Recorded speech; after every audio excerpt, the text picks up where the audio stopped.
You're listening to the Kingfisher Podcast with Eric and Bron Whitley. Thanks for tuning in once again today as we share topics around faith, life, and ministry. Yeah, it's good to see you. I'm glad everybody's here with us today, and it's a beautiful day. You can't beat Brisbane weather in the winter. The winter is the best time. I actually like that it's chilly at times, and then you have beautiful days like today where the sun's shining and the air is brisk. It's lovely. Yeah, and today we are talking about loneliness.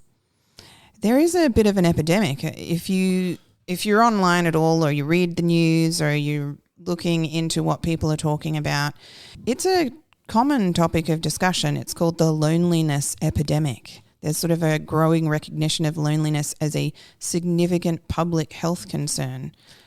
I know it's really serious with the younger generation. So we're squarely Gen X, but those generations after us, I have read and seen stats that they are some of the loneliest generations. Yeah, I think older people have always struggled a bit with loneliness as well. But it says here that loneliness is linked to a wide range of negative health outcomes, including depression, anxiety, cardiovascular disease, and increased risk of mortality. So it actually can be a life and death matter. And in the case of some people, it might mean an overabundance of cats. Well, cats might help with that loneliness, I suppose. But if you look at Genesis, when God creates men and women, it says it wasn't good for the man to be alone. So we know God's already said it's not good. It's not good to be alone. Loneliness is bad for you. And we can see statistically and through scientific methods that actually loneliness gives you bad health and can even result in an earlier death. Yeah, it can. And it's one of those funny sort of dilemmas where as our technology has advanced, we are so much more connected. Like, it's very easy to connect and communicate with people, but yet we have lost this personal interconnectedness, like the one-on-one or groups. Like, we're just more connected. Like, you know, I can post something right now. My family will see it 10,000 miles away in America. Yeah. But yet so strange. I don't have that personal connection. It's still not the same. Even if they like and comment, it's not the same as being at their house and having, dinner. Exactly. Well, if you think about the good old days, many, many years ago, hundreds of years ago, you wouldn't really know a huge number of people. If you lived in a little village somewhere, you would know the people in the village and your family, but you wouldn't know a lot of other people. So it would be a small circle, and yet they didn't struggle with the same amount of loneliness that people do today who are connected with thousands. And that's because I think the quality of those relationships, they were much deeper. They depended on each other. They were just a better quality of relationship than what we have now, because even though we're connected with many, many, many more people, we're like the quality is less. Yeah, and it's funny, like the way God created us, we need to have face-to-face interaction with others. I think if you put someone alone somewhere for years by themselves, it's considered a form of torture to put someone in, for example, in isolation in a prison. That's considered a form of torture, that they can't have face-to-face contact with other humans. Yeah, solitary confinement. Now, unless you're an old miser like me, it sounds kind of good. Cabin in the woods, all alone. I don't know. Now. Give me a dog. I'm good. No. What about a wife? Sure, you can come too. No, I'm teasing. But yeah, I think God has, as you said, I think God has built something into us. Well, I mean, He created us for relationship with Him and relationship with each other. So He has built into us just the same as we need oxygen to breathe and to have life. I think He's built into us that we need connection with other people. Yeah. And more than just seeing somebody and having a smile or how you going kind of thing, we actually need deep connection. We need to have those needs in our heart of belonging, value, being seen, and known. Yeah, and known. All those things are in us that, yes, we can go without it for a while, just like we can go. And we all do. Yeah, because we can go without food and water for a while too. But at some point, it becomes something that we have to meet that need, or else it's very detrimental to us. It becomes obvious when you have children and you're helping those children grow and learn and navigate school and all that sort of stuff, There will be times where the kids say to you, I don't have any friends, nobody likes me. And you have to try and counsel them through that. Everyone goes through those seasons because every kid wants to be known, to be seen, to have some sort of connection with the people around them. Not just, oh, they know who I am, but that they really know me and that they care about me. They care that I'm here or not. And there will be times when throughout your schooling life where it feels like nobody really knows you, nobody really cares, and that's normal. That's a normal part of life, but it's not pleasant, and nobody likes that. It's always kind of a difficult stage of life, and we all go through those times, but that's what sort of drives us forward to make those connections again. And unfortunately, in this day and age, because of all of the technology, the online, the digital, the entertainment, kids don't seem to have the same impetus to get out there and go through those uncomfortable times trying to find people that they can connect with and relate to.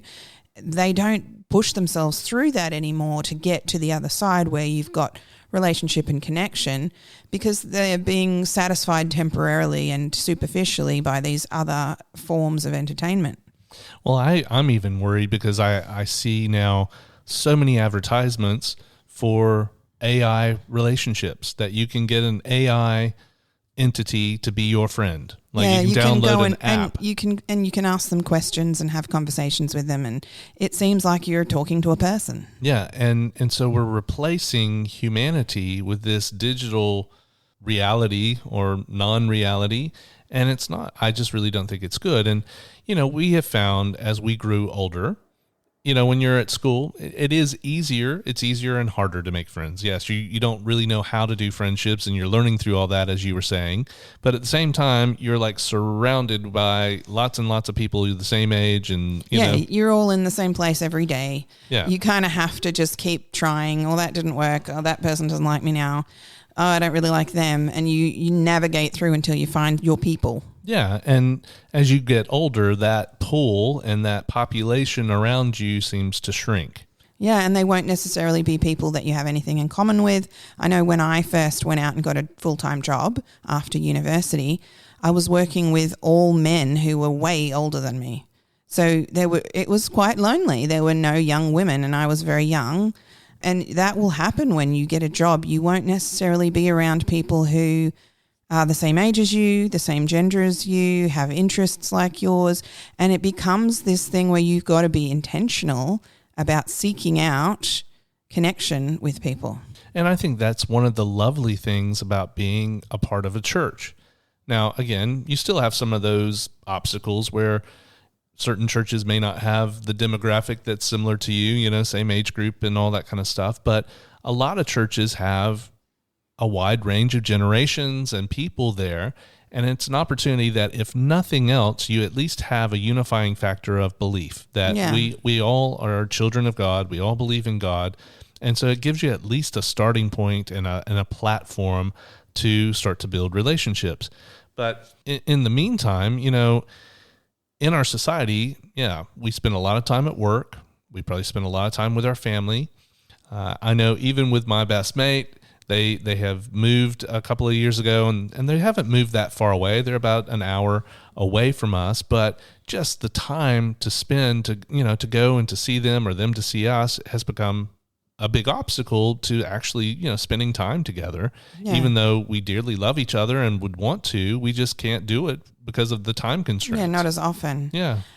I'm looking at some resources, and it says that having friendships actually reduces your stress and anxiety, increases your happiness and life satisfaction, improves your self-esteem and confidence, provides emotional support and companionship, and reduces loneliness and isolation, which leads to improved cognitive health, less risk of depression, better sleep, faster healing, and so on. Yeah. But you know what? Having friendships takes effort, doesn't it? It does. And you open yourself up to being hurt. You do. I mean, there's always the opportunity of rejection there, or conflict or of some offense. sort. Yeah, offense. And so doing it actually takes a lot of effort. I think there's a lot of issues in churches where people go into the church thinking, I want to make connection, I want to make friends, but then someone hurts their feelings and then they blame the church and they leave and that's it, and they're not interested in being part of church anymore. But that's all part of connection and relationship. Even in a family setting, you've got conflict. You know, family can be the hardest sometimes, where you're trying to have these relationships and connections, and the amount of conflict is so much higher because of the type of relationships that you have, or because maybe you're all similar to each other or something. But it's all part of it. This is what I always say to people if they're having trouble with friendships and relationships. This is part of it. To live in society, you're going to have discomfort. To be in relationships, sometimes you're going to get hurt. And we have to learn to be resilient and to overcome those obstacles. Yeah. And, you know, kind of referring back to what we talked about last week with discipleship, we have to be willing to be open and vulnerable with somebody. Like, it's actually important to our belief and our faith that we do build some relationships with someone who's going to invest into us, and even better, that we can invest into somebody else as well. And that was sort of the idea of the church, is that, you know, it talks about iron sharpening iron, that we rub against each other. Now, just as you were saying, when you rub up against each other, okay, at times that's friction. You know, sometimes that is uncomfortable. Sometimes it causes offense. But many times it also builds us up. It brings encouragement. It makes us feel a part of something bigger than just who we are, you know, to be as part of something bigger. Yeah, if you want to be seen and known and understood, then you have to be prepared that sometimes that's going to involve conflict and pain. But that doesn't mean it's not worth doing. It's still worth doing, and I've listed all of the benefits that you can measure, but there are so many more benefits as far as just your own well-being and sense of self and happiness in life. The relationships that you have, which friendships are a big part of, will be the things that you remember, that you care the most about, that if you have your priorities right, that you'll invest into. And I know for my parents, they have friends that have sort of moved to all different parts of the world over the years, and they make a big effort now in their retirement to go visit those friends, and those friends come and visit them. And it's that, you know, they love it. It's the best time for them. Yeah, I have to say they actually model this really well. But, you know, I was sitting here thinking, to do friendships or to do relationships well, it has a cost. There is a cost to it. And I think most things that are valuable or worth doing have a cost to them, whether it's time, whether it's energy, attention, it might be money. There's a cost to doing things that are worthwhile, but it's an investment. It's not just a transactional thing. I feel like it's an investment. When we invest into relationships, you know, if I'm investing financially, I'm looking for an income from that. I'm looking for it to grow, right? You know, just in that simple terms, like if I buy stock, I'm looking for those things to go up and to grow. When I invest into a relationship, I'm looking for it to grow. I want it to go deeper. I want it to be something that fulfills me and satisfies me, but also that I'm doing something in that relationship that fulfills and satisfies someone else. And it has to be this back and forth. And so when I'm giving, that's my investment. Yeah. When I think about the friendships that we have, and Jesus is sort of a model for how friendships can look, which is that you have a few that are really close, and then you have, you know, a dozen that you spend time with regularly, and then from there you have a lot of acquaintances outside of that. And I would say I care a lot about my acquaintances as well. It's not like they're just, oh, you pass them in the street. But when you talk about friendships, there are different levels. You invest differently into the different levels of friendship. And that will depend upon not just how you feel, but how they feel as well. It's almost like in marriage, you can't marry someone who doesn't love you back the same amount. You have to find somebody who feels the same way you do. And with friendship, it's similar to that. Like most people you will meet, that you like will just be an acquaintance. But then there'll be some people who they feel the same way as you. There's a connection there. There's something, you have something in common, and they want to invest as well. And so then that becomes a friendship, a real friendship. And then there's some people who will become your closest friends because they feel the same way that you do about them. And it's a different level of investment. It's a different level of vulnerability and connection with each of those different sorts of friendships. Yeah, I mean, I think about my best mate, and there have been times I think we've called them in the middle of the night, or we've called them at inconvenient times, and they're here, and vice versa. There have been times that they've called us and they need us at that moment in time, and we drop everything and do it. Now, I don't do that for everyone. No. And I don't have a relationship with everyone like that, but because of the deepness of our relationship to each other and the love for one another, we're willing to do those things. There are then, as you say, these sort of ripples that go out of different degrees of relationship. And yeah, sure, there might be somebody in my acquaintance box that has a need and I can meet it and I'll do it, but I'm not always going to be available for that person just because our relationship doesn't run that deep. But it's so important, I think, to have those people. Now, we're talking about the importance of it, and you should have a best buddy, right? But how do you do that? I think a lot of people are sitting there going, "That's great, Eric and Bron, but I've tried to make friendships and it doesn't work."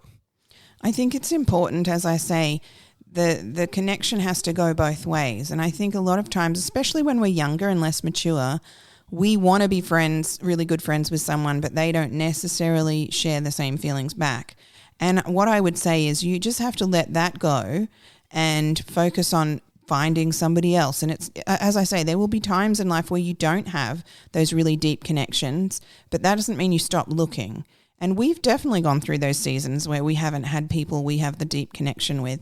But I will say, when we have made those really good friendships, the people that we have made the connection with, they show a lot of love to us. So they put us ahead of themselves. They pray for us and regularly. They provide meals. They call us to see how we're going. And we do that back to them as well. It sounds one way, but when you find somebody who you want to be good friends with and they seem to like you as well, invest into that by loving them well, by doing things, serving them, praying for them, asking them about the things in their life and then caring about those things.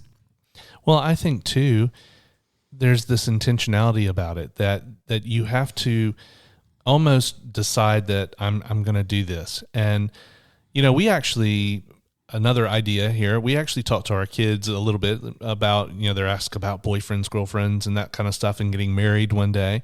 And what's the thing that we tell them? We say, well, if you want to find this person, whether we're talking to our son, you want to find this lovely girl, you need to make yourself a lovely man. You need to be that person. So if you want to have a friendship with someone who's fun and outgoing, you don't have to be outgoing, but you want a Christian friend. You want someone who's going to care as much about you as you do about them.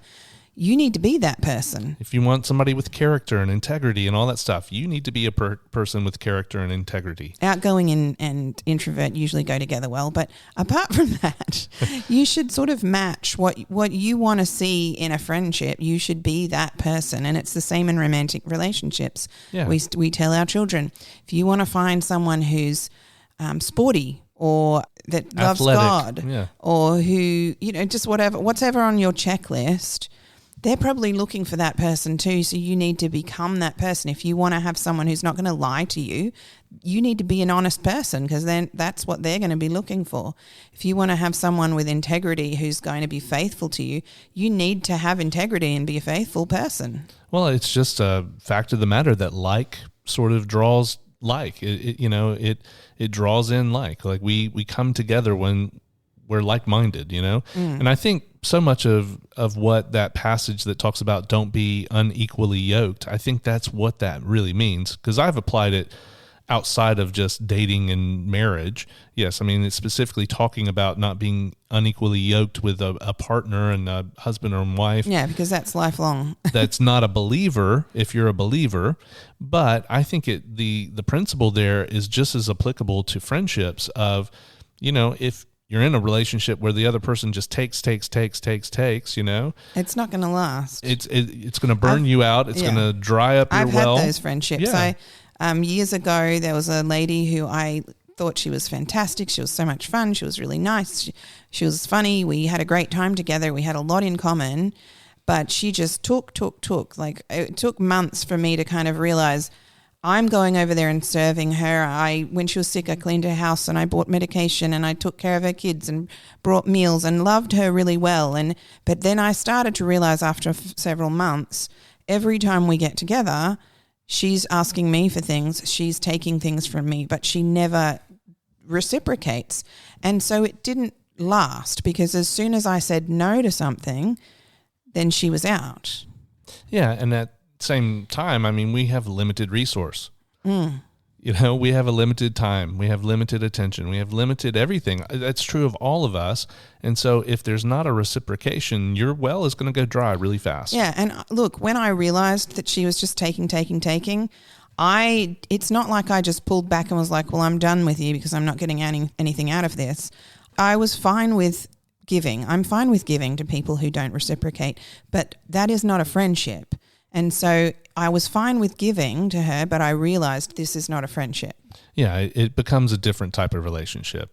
But I really think there's a key there that if you want to find that friendship, as I say, I go back to, I'm sure people are listening going, that sounds great. I'd love to have that. How do I find it?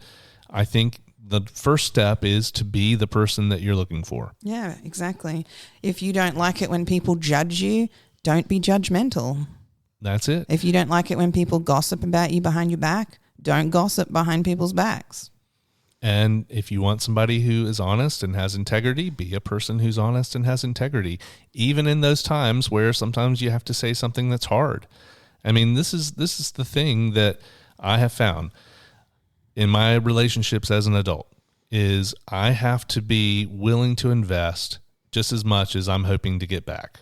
And it really helped for me when I started to take down the masks and just be authentic with people, but in a way that was thinking of their feelings rather than just mine. Like when you're really young, you go into a room and you're like, oh, are people looking at me? And I hope I'm dressed right. And da-da-da. You know, you're just thinking about yourself. As you mature and grow as a person, you walk into a room and you think, how can I love these people in here well? Like, what's going on with that person? That person looks unhappy. I might go talk to them.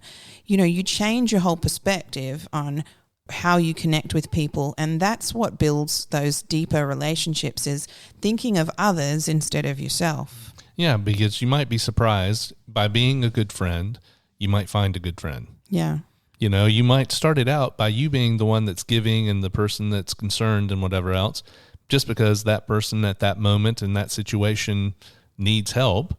But then when they're past that, they might then have the same capacity to reciprocate those things to you and be interested in having that relationship. I think it has to be organic. I don't think there's any A plus B equals C kind of process with it. I think it really is intentionality and being the person yourself that you're looking for in somebody else, because like will attract like. I will also say that for me, one of the things that I learned the hard way was that I should also be ready to forgive and to overlook. So it's really easy when you're in friendships to get offended by things. And I've noticed a lot of people then just ghost. So they'll say to themselves, that person said something that hurt my feelings. They offended me. I didn't like what that was or what they did. And then they're just done, and they don't call the friend anymore. They don't hang out. They don't see them. They don't respond to their texts. They don't say anything. They don't have a confrontation or conflict, but they just ghost. But what I have found is if I want to build really strong, long-term friendships, which I think most people want, those kind of friends who are always there for you, they will, 20 years from now, you'll still be clinking glasses together and having a laugh. If you want those kind of friendships, you have to be willing to quickly forgive and overlook when there's some sort of offense or hurt. You have to be willing to say, it's okay. I've had someone really close to me recently do something really hurtful. that normally in the past when I was younger I would have gotten really upset about. That would have caused a big rift in the relationship. I would have been awkward around them, all that sort of stuff. I'm sorry. No, it wasn't me. It wasn't me this time. But when they reached out and apologized, I simply said, forget it. Let's just put it behind us and pretend it didn't happen because it's in the past. And it really is about just letting things go, almost just like, the Bible says that God forgets our sins, like as far as the east is from the west, like it never happened. You kind of have to be like that with friendships. I'm not saying if they did something really, really bad, because you might need boundaries to be healthy and all that sort of thing. But I'm talking about just the normal everyday things that people might do or say. Maybe they're in a bad mood. Maybe they're going through something really hard, whatever, and they've hurt your feelings. Just be quick to forgive and forget and put it behind you. Don't let it be a wedge between you. And you can choose to do that. That is a choice. Offense is a choice. Conflict is a choice. Many times would be. And there's oftentimes I think about like divorce, for instance. You've got something in a marriage and you choose divorce. Like I've thought about those things, not that I want a divorce or have wanted a divorce, but just thinking it would just be a whole lot easier and happier to resolve this little thing than to just part ways and leave it. Yeah, and it's the same with friendships that you've built over many years.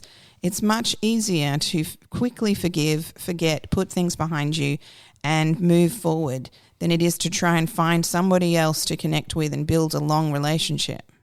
Especially as you get to be an adult, because you just don't have the time for it.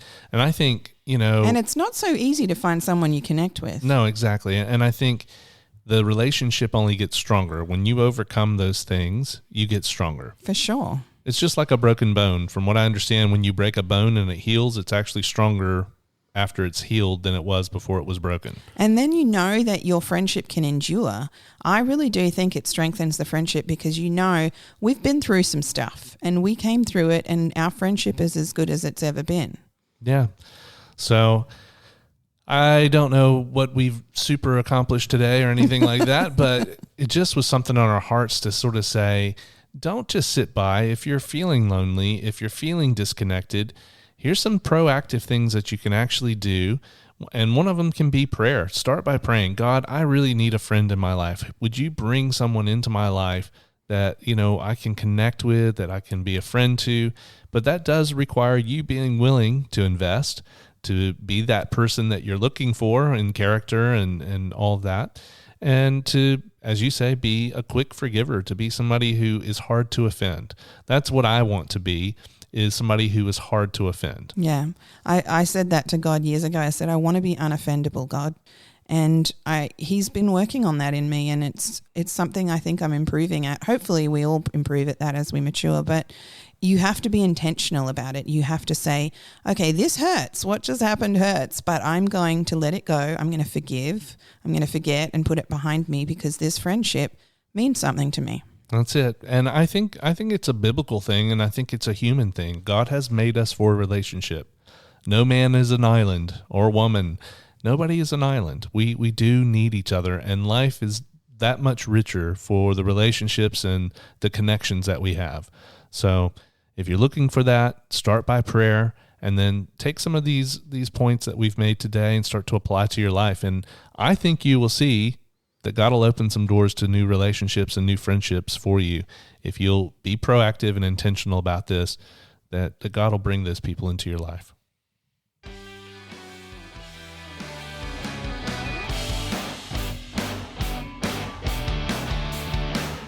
Thank you for tuning in to the Kingfisher Podcast with Eric and Bron Whitley. We hope you are just blessed and encouraged by today and by the other podcast. If you're new to us, we have a whole backlog of podcasts that you can jump into and lots of different topics and ideas that you can explore with us.